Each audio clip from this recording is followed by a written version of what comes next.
Hey, it's Emmanuel with Quality Data Products, and today I'm going to talk about Samsung's newest phone, the Galaxy S4.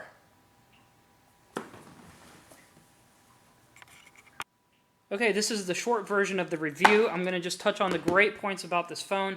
Big screen, really responsive, very fast. The camera on it is absolutely brilliant, over 16 megapixels. You're not going to need a camera better than this. Front and rear facing cameras, all sorts of filters, things you can do that the iPhone 5 just doesn't have.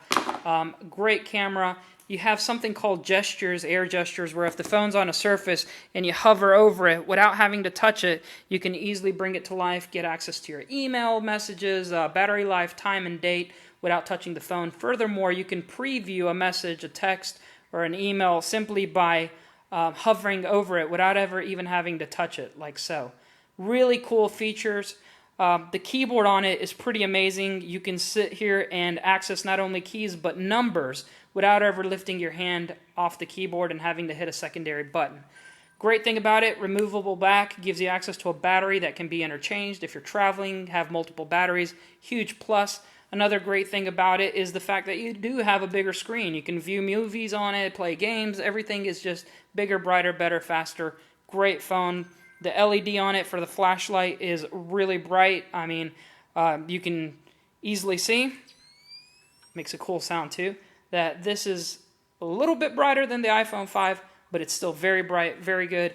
I don't know why I said but it's better. It's a better flashlight. This phone is amazing. Love it, love it, love it. Now, I hate it. Let me tell you why I hate it. Bigger. I want a phone I can carry in one hand and drive. Not saying that I do, but I want to be able to. I can access every point on the screen with one hand. If I try to reach the far corner, I might drop the phone. Not good. I don't want a big phone. I'm not going to watch movies on it. That's what a laptop's for.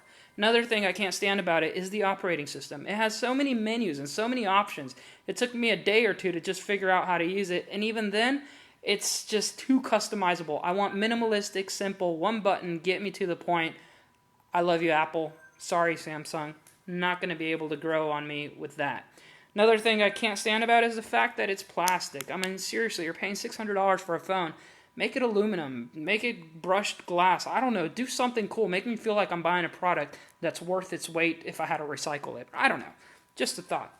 Great thing about it was its speed, but also, what's the point of having a fast phone that doesn't have all the apps you need?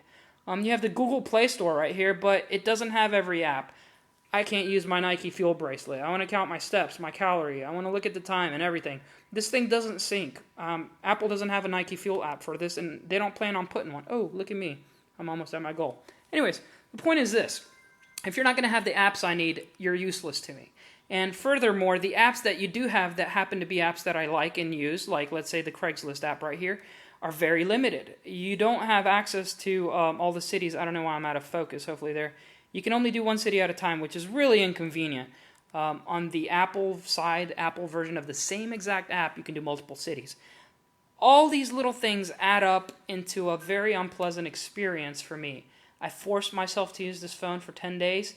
I probably could use it and get by with it, but the way I use my phone for email, for making phone calls, for interacting with online marketplaces like eBay and Craigslist, I'm going to have to go back to the iPhone 5. Sorry, Samsung, but not today.